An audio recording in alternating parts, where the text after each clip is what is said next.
बिस्मिल्लाहिर्रहमानिर्रहीम। मेरा नाम rear admiral retired Faisal Shah है और मैं पाकिस्तान सऊदी अरब डिफेंस एग्रीमेंट पे बात करूँगा। ये डिफेंस एग्रीमेंट एक बड़ा यूनिक डिफेंस एग्रीमेंट है दो मुल्कों के दरमियान, लेकिन इसको हमें आइसोलेशन में देखने के बजाय इस तरह से देखना चाहिए कि हमारे सऊदी अरब के साथ 1967 और 1981 के जो डिफेंस एग्रीमेंट्स हैं ये उनकी एक अपग्रेडेशन है।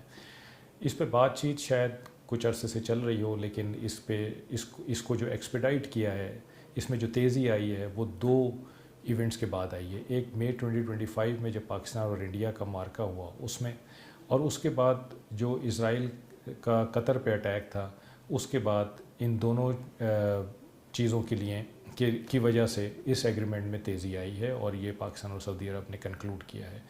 इसको मैं अपग्रेडेशन इस तरह से कहता हूँ कि इसमें एक जो ख़ास क्लॉज़ है जिसमें ये कहा गया है कि किसी एक मुल्क पे हमला दूसरे मुल्क पे तसव्वुर किया जाएगा और वो उसकी मावनत करेगा, ये इसको बड़ा यूनिक बना देता है। और इस तरह का एग्रीमेंट बहुत कम मुल्कों के दरमियान है दुनिया में।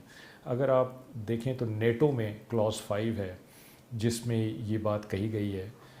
उसके अलावा बहुत कम ममालिक हैं जिन्होंने ऐसी बात एक दूसरे के बारे में कही। तो ये एक पाकिस्तान के लिए भी काबिल फ़ख्र चीज़ है और सऊदी अरब के लिए भी एक बड़ी काबिल इत्मीनान चीज़ है कि पाकिस्तान के साथ उसका ये स्ट्रेटेजिक एग्रीमेंट हुआ है।